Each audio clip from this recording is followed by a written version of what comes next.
Hello बच्चों, good afternoon. ये आपका force and law of motion का सेकंड पार्ट है। ओके, फर्स्ट पार्ट में मैंने बताया था आपको फोर्स के बारे में, टाइप ऑफ फोर्स के बारे में, इफेक्ट ऑफ फोर्स के बारे में, यूनिट ऑफ फोर्स के बारे में, CGS unit, SI unit, dimension के बारे में बताया था। सारी बात क्लियर है? मैं देखो यार बहुत ही बेसिक से उठाया हूं, क्योंकि यहाँ पे आगे आपको जैसे 11th क्लास में आओगे तो और भी एडवांस पढ़ना है। ठीक है, अब ये क्लियर हो गया आपको, है ना? अब एक बात यहाँ मुझे जल्दी बता दो, तो पहले बताओ कि सर फोर्स में क्या क्या चेंजिंग होता है। सर उसमें स्पीड चेंजिंग होता है, डायरेक्शन चेंजिंग होता है, सेकंड साइड चेंजिंग होता है, ये सारी बात चेंजिंग होता है। ये बात क्लियर हो गया। सर ये फोर्स का जो है ना, फोर्स इक्वल टू का फॉर्मूला क्या होता है? मास इनटू एक्सेलरेशन होता है। एक्सेलरेशन बराबर क्या होता है? वेलोसिटी बाय टाइम होता है। क्लियर हो गया। एक्सेलरेशन का प्रॉपर्टीज क्या है सर? एक्सेलरेशन पॉजिटिव भी हो सकता है, नेगेटिव भी हो सकता है और जीरो भी हो सकता है। पॉजिटिव कब होता है? जब फॉरवर्ड डायरेक्शन में होता है। नेगेटिव कब होता है? जब बैकवर्ड डायरेक्शन में होता है। और एक्सेलरेशन कब होता है? एक्सेलरेशन जीरो कब होता है? जब वेलोसिटी कांस्टेंट होता है। क्लियर? अब हम लोग देखने जा रहे हैं कि ये सारी जो फोर्स की बात है ना, एक लॉ दिया गया है, किसके द्वारा? न्यूटन के द्वारा दिया गया है ना? हम लोग पढ़ेंगे law of motion. And the law of motion raise कर सकते हैं, इसको कभी ऐसा बोला जाता है NLM, मतलब न्यूटन लॉ मोशन। ठीक है, ध्यान रखना। आइए हम लोग पढ़ते हैं न्यूटन लॉ के बारे में। सबसे पहले न्यूटन के पढ़ने के पहले एक हम लोग बात पढ़ेंगे। एक साइंटिस्ट हुआ करते थे, कौन? गैलीलियो थे, अरिस्टोले थे, बहुत सारे साइंटिस्ट थे। आपको ये सब आगे भी पढ़ना होगा। इन्होंने क्या बोले थे? गैलीलियो ने बोले थे कि कोई भी वस्तु है ना, कोई ऑब्जेक्ट जब चलता है, यूनिफॉर्म मोशन कवर करता है, तो बिना उस पर फोर्स लगाए मूव नहीं कर सकता है। या फिर कहे और भी क्या बोले थे कि कोई ऑब्जेक्ट अगर किसी पोजीशन पे रखा हुआ है ना यार, तो उसी पोजीशन पे रहेगा जब तक हम बाहर से बल नहीं लगाएंगे। यही सारी पॉइंट को न्यूटन से चुराया था, न्यूटन से लिया था और उसको क्या किया था? अपने नियम लगा दिया था। ये सारी चीज को देखेंगे। तो सबसे पहले हम लोग ये बात क्लियर हो गया आपको, गैलीलियो ने क्या कहा था कि कोई भी आपको यूनिफॉर्म ऑब्जेक्ट है, uniform body move cannot move without force। कोई भी ऑब्जेक्ट है, ये ऑब्जेक्ट बिना फोर्स का नहीं मूव कर सकता। या सही बात है, मूव नहीं कर सकता, ऑब्जेक्ट रेस्ट में रहेगा। तो ये ध्यान समझना है कि ऑब्जेक्ट को दो तरह से बांटा गया है। ऑब्जेक्ट को दो तरह से उसकी रहने की कैपेसिटी है। पहली रहने की कैपेसिटी है कि हो सकता है ये ऑब्जेक्ट आपको रेस्ट में होगा, पहली बात। दूसरा पॉइंट हो सकता है ऑब्जेक्ट आपको मोशन में होगा, रेस्ट में भी रह सकता है। रेस्ट करने का मतलब क्या हो गया कि इसकी स्पीड जीरो है, मूव नहीं कर रहा है। ये मोशन करने का मतलब क्या हो गया? इसकी स्पीड जो है ये वेरिएबल है, ये मूव कर रहा है। कितने का स्पीड से कर रहा है मुझे क्या पता यार, लेकिन वेरिएबल है। ये बात क्लियर हो गया आपको? ये टॉपिक समझिएगा, इस पॉइंट को क्या कीजिए आप समझिए। ठीक है, आइए हम लोग अगली बात करते हैं। अब हमारे पास नेक्स्ट टॉपिक जो है ना वो क्या है? सबसे पहले देखेंगे इसके बारे में न्यूटन फर्स्ट लॉ के बारे में।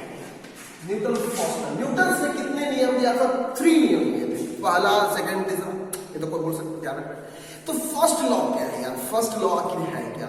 तो फर्स्ट लॉ में बोला है न्यूटन साहब ने कि इफ ए ऑब्जेक्ट, पहले मैं हिंदी में समझा देता हूं। देखो, कोई भी ऑब्जेक्ट जिस पोजीशन में रखा हुआ है, जिस कंडीशन में है, जिस सिचुएशन में है, कुछ भी बोलो, जैसे वो रखा हुआ है उसको वैसे ही छोड़ो। कब तक छोड़ोगे? जब तक तुम बाहर बल नहीं लगाओगे, वैसे ही रखा रहेगा। मतलब कह सकते हैं कि आपकी क्लासरूम में एक बेंच रखा हुआ है, हार्ड डिस्क रखा हुआ, टेबल रखा हुआ, कुर्सी रखा हुआ, घर में कुछ भी रखा हुआ है, उसको वहीं पर हमेशा रहेगा। जितने भी साल है वहीं पर रहेगा। कब तक रह सकता है? जब तक तुम्हारे कोई और स्टूडेंट, कोई और फैमिली उस पर फोर्स लगाकर कहीं दूसरी जगह चेंज ना कर दे। अगर वह यहां से वहां कर देगा, इसका मतलब है कि बल लग गया। दूसरी बात ध्यान रखो, जैसे तुम्हारे क्लास में क्या है या घर में क्या है, फैन चल रही है, तो फैन हमेशा वो चलते रहेगा क्या? हाँ, उस हमेशा चलते रहेगा, उस टाइम तक चलते रहेगा जब तक आप स्विच को ऑफ नहीं करते हो। आप बोलोगे सर हम स्विच को ऑन रखेंगे और लाइन काट देंगे जाके ट्रांसफार्मर में से। अरे यार, लाइन को ट्रांसफार्मर से कट किया तो मतलब कि फोर्स को हटा दिया ना वहां से, वहीं से कनेक्शन कट कर दिया ना यार। क्या तुम लोग ऐसे ही करते हो? तो देखिए इसमें क्या बोला है, if A object continue in uniform motion until we cannot apply external force। मतलब क्या बोला है, इफ ए ऑब्जेक्ट कंटिन्यू, वह ऑब्जेक्ट जो है कंटिन्यू रहेगा। कब तक रहेगा? यूनिफॉर्म मोशन में है तो यूनिफॉर्म मोशन कितने प्रकार का, रेस्ट भी होता है, मोशन भी होता है, लेकिन कब तक रहेगा? until we cannot apply external force। मतलब देखिए यहां पे एग्जांपल दे रहा हूं मैं आपको। एक ऑब्जेक्ट है और इस ऑब्जेक्ट कैसी पोजीशन में है? रेस्ट में है। दूसरा ऑब्जेक्ट हमारे पास और भी है। ये ऑब्जेक्ट किस में है? ये मूविंग कर रहा है, मूव कर रहा है, मूव कर रहा है, ये क्या कर रहा है? मूव कर रहा है। इस पे मैंने फोर्स नहीं लगाऊंगा, फोर्स नहीं अप्लाई करेंगे। ये ऑब्जेक्ट ऑलवेज रेस्ट, फोर्स नहीं लगाएंगे। इस पे क्या कर रहे हैं? फोर्स नहीं लगाएंगे, ऑलवेज मूव करेगा। इस पे जब हम फोर्स अप्लाइड करेंगे, फोर्स अप्लाइड देन मूव। इस पे फोर्स अप्लाइड करेंगे, मूव करना शुरू कर देगा। इस पे फोर्स अप्लाइड करेंगे, देन रेस्ट हो जाएगा, रुक देंगे इसको। साइकिल चल रहा है, गाड़ी चल रहा है, उसमें फोर्स लगा दिया, रुक गया, और रुका हुआ फोर्स लगा दिया, चलना शुरू कर दिया। तो ये दो प्रकार से न्यूटन का पहला नियम कहता है कि जो वस्तु जिस पोजीशन में है उसी में उसको छोड़ दो। अगर रेस्ट में है तो रेस्ट में रहेगा, मोशन में है तो मोशन में रहेगा। ये उसकी पहला नियम है। कौन? किसकी? न्यूटन्स का। किसका? न्यूटन्स का।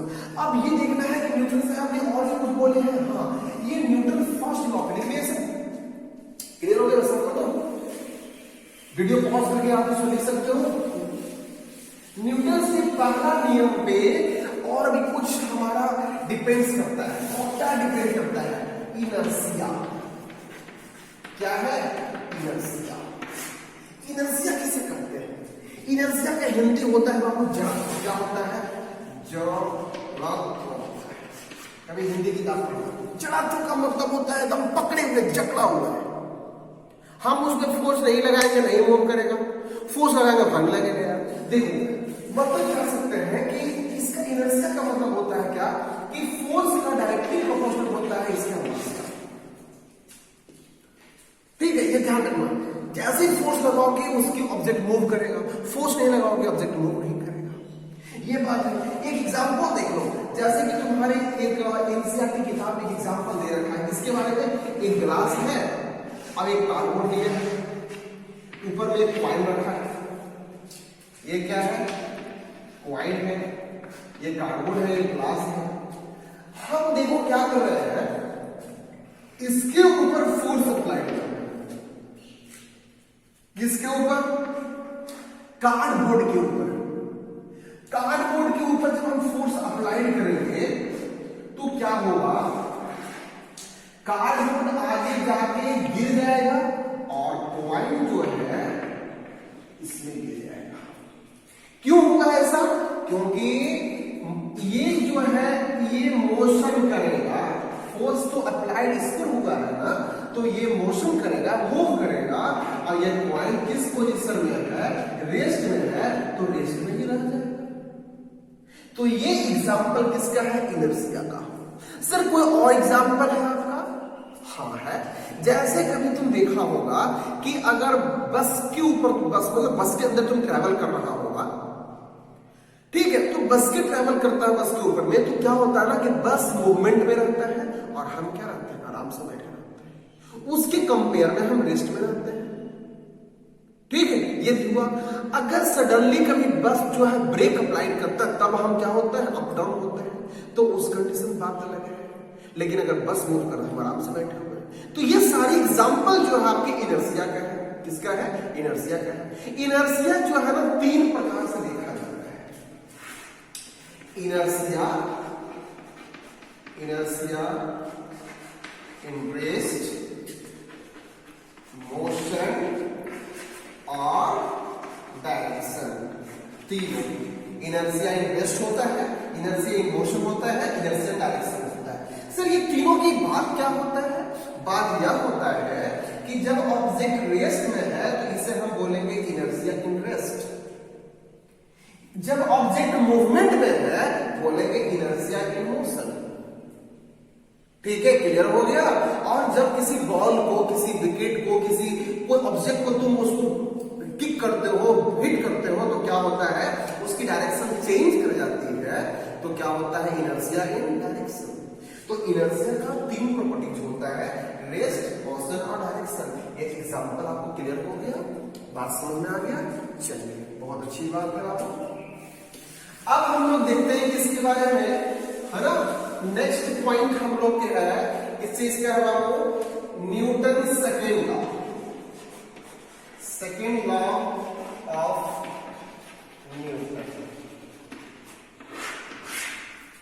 Newton second law. पहला जो क्या बोला है इसमें, देखिए फर्स्ट वाले में क्या था, तो ऑब्जेक्ट जिस पोजीशन पे है उसको ही रखना है, मोशन में है तो मोशन में, रेस्ट में है तो रेस्ट में। न्यूटन के फर्स्ट लॉ पे कौन डिपेंड करता है, इनर्शिया डिपेंड करता है, ये बात समझ लीजिएगा। दूसरा क्या है आपको, है ना, कह सकते हैं rate of change of acceleration. ठीक है, ये बात क्लियर हो गया। या फिर कह सकते हो कि फोर्स इज डायरेक्टली प्रोपोर्शनल होता है किसका, एक्सेलरेशन का। ठीक है, और या तुम और बोल सकते हो फोर्स डायरेक्टली प्रोपोर्शनल होता है किसका, मोमेंटम का। ये मोमेंटम हो गया। और भी तुम बोल सकते हो फोर्स डायरेक्टली प्रोपोर्शनल होता है किसका, एक्सेलरेशन। ये सारी बात इसी का है। मतलब ये कहने का मतलब हो गया क्या कि सेकंड वाली जो लॉ है ना, कि इस पे जब फोर्स अप्लाइड करेंगे मूवमेंट होना शुरू कर देगा। पहला वाला लॉ में हमको कुछ नहीं करना है, जैसे है वैसे छोड़ दो। दूसरा वाला पर क्या करना है, फोर्स लगाना है। अगर रेस्ट में है तो फोर्स लगाएंगे तो मोशन में हो जाएगा, अगर मोशन में है फोर्स लगाएंगे तो रेस्ट में हो जाएगा। पहले वाले कुछ मत करना, पहला वाला रेस्ट में है, मोशन में है, कुछ फोर्स लगाना ही नहीं है उसमें। लेकिन सेकंड वाले पर फोर्स लगाना है, बल लगेगी उसमें, बल लगेगी तो इसका मतलब यह कौन सा नियम है, दूसरा नियम है। कोई अगर घर में कोई सोया हुआ है, छोड़ दो, सोया रहने दो, उसको मत उठाओ, बोलना कि न्यूटन का पहला नियम है। अगर उसको तुम उठा दिए, फोर्स लगा दिए, मारे पीटे उसको, तो न्यूटन का दूसरा नियम। क्लियर हो गया? अब देखिए यहाँ पे तो फोर्स जो है डायरेक्टली प्रोपोर्शनल हो गया किसका, dp बाई dt। अब बोलोगे सर ये बहुत हार्ड बता दिया, ये बहुत हार्ड हो गया। नहीं, ये थोड़ा सा मैं मान दिया हूं। फोर्स जो है ये आपकी मोमेंटम का चेंजिंग को ही तो बोलते हैं। मोमेंटम चेंज कर रहा है टाइम के साथ, मोमेंटम चेंज कर रहा है टाइम के साथ में। तो ये बात आ गई आपको। तो यहां पर देखिए ये m और v by t velocity by time क्या होता है, याद रखिएगा, एक्सीलरेशन होता है। आप देखिए फोर्स का जो फॉर्मूला है, mass into acceleration is applicable by second law of Newton. दूसरा नियम के डिपेंड्स पर करता है काम। क्लियर हो गया आपको? चलिए अब तो बता सकते हो आप तुम, इसकी मैं तुम्हें ये वीडियो बता चुका हूं, सब कुछ बता रखा हूं, इसलिए तुम निकाल सकते हो। ये ध्यान रखना कि थोड़ा सा यहाँ डायरेक्टली जो प्रोपोर्शनल है इसे हटाने के लिए आता है फोर्स इक्वल टू के मास इनटू एक्सीलरेशन। और के जो होता है ये 1 होता है किस चीज में, इसलिए फोर्स बराबर बन जाता है मास इनटू। ये बात लिख रही है इस चीज को, ठीक है। अब तुम बोलोगे कि सिर्फ पहला वाला नियम पे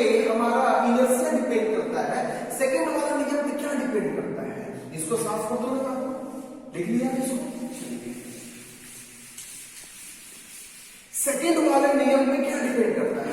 सेकेंड वाले नियम पे डिपेंड करता है इंपल्स, और क्या डिपेंड करता है? मोमेंटम। इंपल्स, अब देखिए क्या है इंपल्स। इंपल्स को पहले ये बात क्लियर हो गई, मैं यहां बता देता हूं आपको। इंपल्स, इंपल्स को आई से हम लिखते हैं, और इंपल्स जो होता है ना, ये product of force into time होता है। समझ गए? ये इंपल्स जो होता है इक्वल टू मोमेंटम होता है। क्लियर हो? देखिए F into t is equal to क्या है? इंपल्स। समझ गया बात? अब देखिए यहां पे आप क्या मैं बताया आपको कि यहां पे ध्यान रखिएगा, फोर्स का यूनिट क्या होता है? Kg metre per second square. इसको ऐसे लिखता हूं इनटू सेकंड। सेकंड से सेकंड कैंसिल हो गया, क्या बचा मेरे पास? KG metre per second. Clear हो गया? इसका मतलब इंपल्स का यूनिट यही है। अब मुझे तुम एक बात बताओ, मोमेंटम मैं साथ में लेके चल रहा हूं। मोमेंटम को हम लोग स्मॉल p से इंडिकेट करते हैं, और small p is equal to होता है मास इनटू वेलोसिटी। मतलब देखो, कोई भी ऑब्जेक्ट पे अगर हम फोर्स लगाए हैं, इसकी मास के साथ अगर कुछ स्पीड के साथ ये मूव करती है, तो उसे बोला जाता है मोमेंटम। और मोमेंटम बराबर होता है मास इनटू वेलोसिटी। अगर हम किसी ऑब्जेक्ट पे फोर्स लगाए और कुछ टाइम के साथ चेंज कर गया, उसे क्या बोलेंगे? इंपल्स। क्या बोलेंगे उसको? इंपल्स। तो ये क्लियर हो गया आपको। इसकी यूनिट देख लो तुम, मास का केजी, और ये हो जाएगा मीटर पर सेकंड। ऐसा लिख सकते हैं केजी मीटर पर सेकंड। देखिए इसकी यूनिट और इसकी यूनिट क्या है? बराबर है। इसलिए इंपल्स और मोमेंटम क्या होता है? बराबर। देख लो पहले इसको, हो गया? देखो एक बार फिर से, इंपल्स पहले मैं फॉर्मूला लिखा फोर्स इनटू टाइम। अभी देखो, मुझे तुम ये बताओ टोटल फॉर्मूला क्या बताया? Mass into acceleration. इसकी यूनिट क्या बताया आपको? Kg metre per second square. यहां पे इंपल्स बताया आपको क्या होता है? Force into time, kg metre per second minus 1। फिर क्या बताया? मोमेंटम। ये क्या होता है? Mass into velocity. क्या होता है? Kg metre per second minus 1। ये फोर्स है, ये इंपल्स है, और ये मोमेंटम है। ये दोनों इक्वली हो जाता है। क्लियर हो गया? एक क्वेश्चन देखते हैं, एक ऑब्जेक्ट है, इसकी मास, ये वेलोसिटी है। मास 50 केजी है और इसकी स्पीड हमारा कितना है? 2 मीटर पर सेकंड है। पूछेगा फाइंड मोमेंटम। मोमेंटम फाइंड कीजिए। तो मोमेंटम बराबर क्या होता है? Mass into velocity. मास कितना है? 50, v कितना है? 2। कितना हो जाएगा? 100 केजी मीटर पर सेकंड। ये मोमेंटम है। इसका मतलब है कि न्यूटन के दूसरे नियम पे हमारा इंपल्स मोमेंटम दोनों फॉलो करता है। और क्या फॉलो करता है? सर फोर्स का फॉर्मूला भी उसी में आता है ना? हाँ उसी में आता है। बना लीजिएगा, कोई चिंता आप लोग को नहीं होना चाहिए। दूसरी बात यहां ध्यान रखिए, ठीक है? अब हम लोग को ये देखना है ना, अब हम लोग को ये देखना है कि तीसरा नियम क्या है? न्यूटन के थर्ड लॉ क्या है? न्यूटन के थर्ड लॉ क्या है? देखिए थर्ड लॉ न्यूटन ने क्या बोला है? To every action there must be equal. कोई भी एक्शन का, किसी भी एक्शन का उसका must equal and opposite reaction होता है। क्या मैं बोला? To every action there must be equal and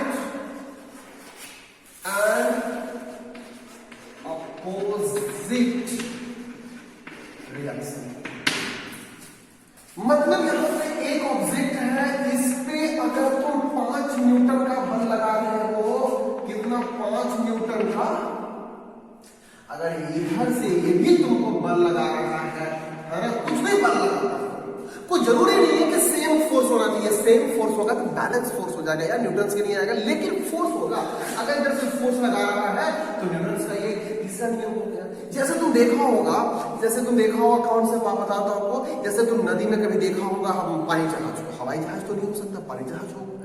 आप उस पानी जहाज से मतलब जैसे तुम अगर साइड में रिवर के साइड में से उतरोगे तुम ना, तो क्या होता है कि तुम आगे फोर्स लगाओगे, आगे की ओर जंप करोगे, तो क्या होगा, जहाज पीछे की ओर जाता है। मतलब कि आगे फोर्स लगा है, उसके क्या होता है, पीछे फोर्स लगता है। कभी तुम अगर मूव कर रहे हो ना, अगर तुम फोर्स लगाते हो तो नीचे का जो कंकड़ है, धूल है ना, वो पीछे की ओर फोर्स लगता है, मतलब कि उसकी अपोजिट लग रहा है। इसका मतलब ये आया सर कि वो महात्मा गांधी वाला बात सही है, इसने यहां भी मार दो, यहां भी मार दो यार, मतलब कि एक गाल मारो इधर ले दो, नहीं वो हाल, ठीक है। तो इसका मतलब किससे अपोजिट फोर्स लगता है। जैसे देखो कोई गन है, गन के अंदर से हमारा क्या निकलता है, गोली निकल रही है, बुलेट निकल रही है। तो गन जब उस पर फोर्स लगाता है बुलेट पे, तो बुलेट पे उसको क्या करता है, पीछे की ओर एग्जस्ट फोर्स करता है, पीछे की ओर क्या करता है, फोर्स लगाता है। ये बात क्लियर हो गया। तो ये सारी जो चीज है न्यूटन का तीसरा नियम में आता है, थर्ड लॉ में आता है, ये बात क्लियर हो गया। तो हम ये कह सकते हैं कि यहाँ पे इस प्रकार से लिख सकते हो, फोर्स, ये जो फोर्स लगी है आगे की ओर, ये इक्वल है ये माइनस फोर्स पीछे की ओर। मतलब ये सर माइनस की फोर्स नहीं, माइनस में होता है क्या, नहीं, माइनस की बात नहीं है यार, ये फोर्स जो है आपको अपोजिट फोर्स है। क्या है, अपोजिट रिएक्शन की फोर्स है। ये सारी जो बात थी आपके न्यूटन्स के थर्ड लॉ की बात थी। Every action there is must equal and opposite reaction. Clear हो गया। अब इस चीज को देखने के लिए एक बात है, कौन सी बात है, ये ध्यान रखना है। हम लोग को एक लास्ट टॉपिक पढ़ना है, law of conservation of momentum. इसके बारे में लॉ ऑफ कंजर्वेशन, इस पर ही एप्लीकेबल होता है। जैसे कि इंपल्स था, फोर्स है ना, मोमेंटम था, तो इस पे क्या डिपेंड करता है, हमारा लॉ ऑफ कंजर्वेशन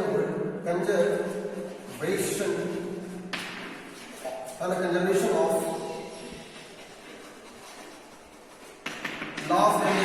मोमेंटम। पहली बात समझना, मोमेंटम का मतलब क्या होती है। मोमेंटम का मतलब मैंने बोल रखा हूं कि मोमेंटम का मतलब होता है, जिसको मोमेंटम को हम लोग इंडिकेट करते हैं स्मॉल p से, और मोमेंटम बराबर होता है मास इनटू वेलोसिटी। देखिए मोमेंटम जो है दो कंडीशन से कवर कर सकता है। ये कवर क्या कर सकता है, कवर ये कर सकता है कि मोमेंटम का सपोज यहां पर अगर फोर्स लगी है, इस मोमेंटम पे फोर्स मतलब कि इस बॉडी पे फोर्स लगी है, बॉडी पे जो फोर्स लगी है, तो ये बॉडी इधर भी जा सकता है, ये बॉडी इधर भी जा सकता है, बॉडी दो भागों में जा सकता है। हम ये कह सकते हैं यहाँ पे कि एक हमारा m1 ऑब्जेक्ट है, और m1 वाले के पास इनिशियल जो स्पीड होता है u1 है। ये हमारा दो भागों में टूट गया, ये होता है m2 और ये है इनिशियल स्पीड। अब देखो ये अगर बॉडी इधर की ओर भागेगा तो ये हो जाएगा m1 और स्पीड होगा v1। ये ऑब्जेक्ट इधर की ओर भागेगा, क्या हो जाएगा m2 और स्पीड होगा v2। मतलब क्या हुआ, ऑब्जेक्ट जो है दो भागों में टूट गया, एक m1 में एक m2 में। m1 वाले के पास v1 और v2 है ना, इसके पास u1 इसके पास u2। इस कंडीशन में अब क्या करना है, सबको एक कंजर्वेशन निकालना। कंजर्वेशन का मतलब क्या हो गया कि कंबाइनिंग ऑफ ऑल, है ना, कंबाइनिंग ऑफ ऑल मोमेंटम, जितने भी इसकी मोमेंटम हो रही है सबको क्या करना है, कंबाइन करना है। तो कंबाइन कैसे कर सकते हो, सबसे पहले ये समझो कि मोमेंटम बराबर क्या होता है, मास इनटू वेलोसिटी होता है। अब देखिए ये पहली बार हम लोग कन्वर्ट करते हैं इसमें इनिशियल टाइम में, इनिशियल टाइम में हम लोग कन्वर्ट करते हैं स्टेज फर्स्ट में, स्टेज फर्स्ट में कवर करते हैं। स्टेज फर्स्ट में जब कवर करेंगे तो यहां पे क्या हो जाएगा, m1 u1 plus m2 u2। Clear हो गया। अब देखो ये ऑब्जेक्ट हम बाहर क्यों निकल रहा है, स्टेज 2 में देखेंगे, ठीक है। कब देखेंगे हम लोग, ये हमारा क्या है, फाइनल टाइम है। तो क्या हो जाएगा m2 v2 m1 v1 plus m2 v2। Clear हो गया? ये बात क्लियर हो गया। अब क्या करना है, ये मोमेंटम बराबर ये मोमेंटम करना है, मतलब इनिशियल बराबर फाइनल करना है। क्या करना है? Initial equal to final momentum. Initial कौन सा हमारा है? m1 u1 plus m2 u2 is equal to m1 v1 plus m2 v2। अब देखिए क्या करना है, m1 वाले को साइड कर देना है, m2 वाले को एक साइड कर देना है।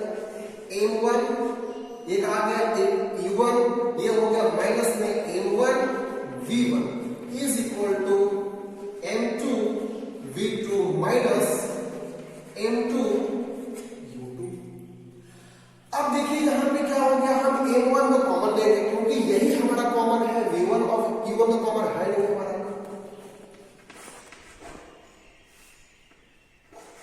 u1 minus v1 is equal to हो गया m2 v2 minus u2। Clear? यहां पे तो एक बात है, क्या बात देखना है, यहां पे देखिए ये v2 माइनस v1 है, मतलब कि final velocity minus initial velocity है।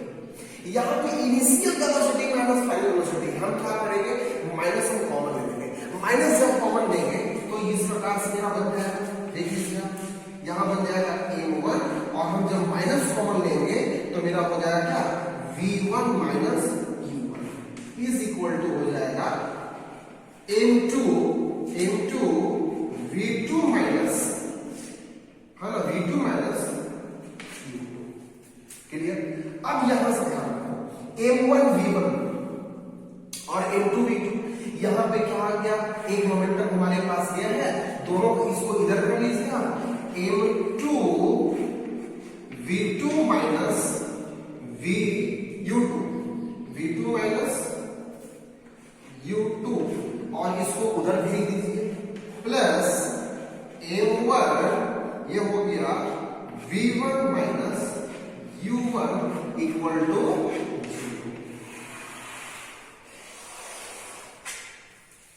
ये जो फॉर्मूला निकला है आपका कौन सा है, कंजर्वेशन ऑफ मोमेंटम की फॉर्मूला है। कंजर्वेशन ऑफ मोमेंटम मतलब कि देखिए ये आपका सेकंड वाला एम भी मतलब क्या मोमेंटम, एम वी क्या मोमेंटम, ये फाइनल मोमेंटम है, ये इनिशियल मोमेंटम है। यहां पर हम ऐसे लिख सकते हैं, इस फॉर्मूला को ऐसे लिख सकते हैं, momentum of final plus momentum of initial is equal to. Clear हो गया? तो इस प्रकार से आपको ऐसा लिखा जा सकता है, इसको उतार दो।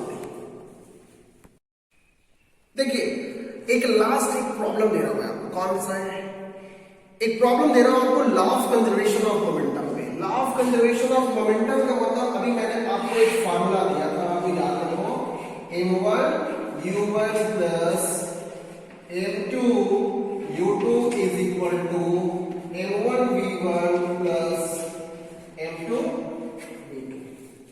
याद है सबको? चलिए बहुत अच्छी बात है। आपको ये फॉर्मूला हमेशा याद रखना है, नहीं तो फिर लास्ट में जो डेरिवेशन किया था वो याद रखिए, बात बना पाएंगे। देखिए क्वेश्चन है एक बुलेट ऑफ मास 20 ग्राम, मतलब कि यहां पे एक बुलेट है, क्या है यह बुलेट है, ये मास ऑफ बुलेट दिया हुआ है 20 ग्राम,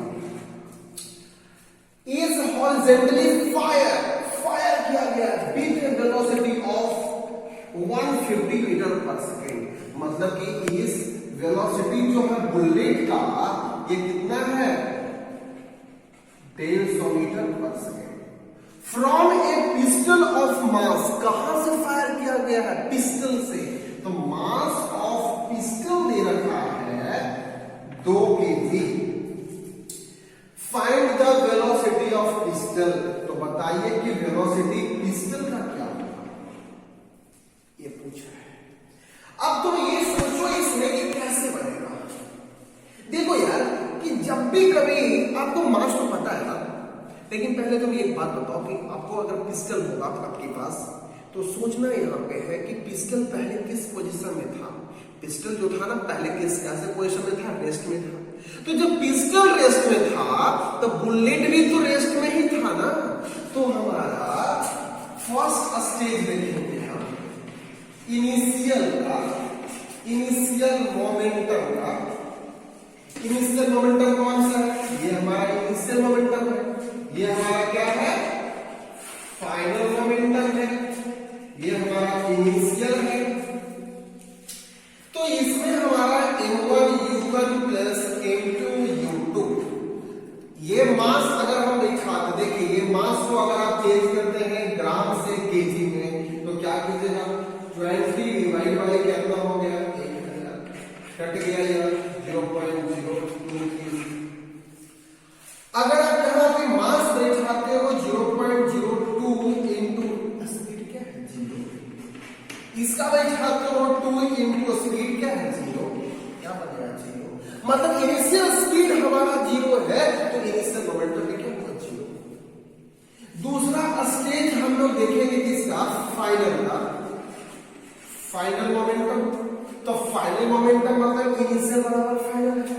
तो लीजिए आप बैठाइए 0 इज इक्वल टू, मैं यही बना देता हूं आपको, ठीक है। देखिए 0 इज इक्वल टू m1 कौन सी है यार, ये वाला m1 लिखा, तो m1 जो लिए है कितना 0.02 इंटू इसकी स्पीड कितना है 150 प्लस m2 कितना है 2 kg और v2 तो फाइंड करना है ना, मतलब कि वेलोसिटी ऑफ पिस्टल फाइंड करना है। क्लियर हो गया? अब देखिए क्या करना है, इसको क्या करना है आपको, ऐसे कर सकते हो, यहां से 0 लीजिए, 2 0 होगा, एक 0 से एक 0 काट कर दीजिए, ये कितना बचा आपको 15 दूनी 30 divide by 10 plus 2 VP. Clear हो गया आपको? यहां से ये कैंसिल कर दिया। अब क्या किए 2 VP is equal to minus से इसको इधर आप कर दीजिए, जो किया हुआ है तो कितना हो जाएगा 3 हो जाएगा। अब velocity of pistol is equal to -3/2 कितना आएगा 1.5 मीटर पर सेकंड। यहां एक बात सोचना है कि माइनस में आया है, माइनस का मतलब क्या है, बुलेट्स कहां से निकल रही है, गन से, पिस्टल से, ठीक है। तो जब बुलेट का स्पीड इतना है, बुलेट आगे क्यों निकलता है ना, आगे क्यों जाता है, तो पिस्टल क्या होता है पीछे क्यों रहता है, थोड़ा सा एग्जॉस्ट फोर्स लगाता है, और एग्जॉस्ट फोर्स को हम क्या बोलते हैं, कौन सा लॉ होता है, न्यूटन का थर्ड लॉ होता है। तो क्लियर हो गया? मैं सारा ब्रीफली इंट्रोडक्शन आपको दे चुका हूं, सारी चीज बता चुका हूं। उसके बाद आप क्वेश्चन बनाएंगे, क्वेश्चन जो नहीं बनेगा आप मुझे मैसेज करेंगे, कमेंट करेंगे, बताएंगे सर नहीं बना है। और एक बात ध्यान रखिएगा, सारी एक ऐसी टॉपिक है, एक टॉपिक के नोट्स बनाइए, लिखिए, उसके बाद मुझे ऐसा फील आ रहा है कि सारी चीज बन जाए, पूरे क्वेश्चन बन जाए, कोई ऐसा क्वेश्चन नहीं छूट सकता है, ठीक है। बहुत ही मैं एक से एक अच्छे टॉपिक बताया और एडवांस लेवल बताया हूं, ठीक है। Okay, thank you guys and have a nice day.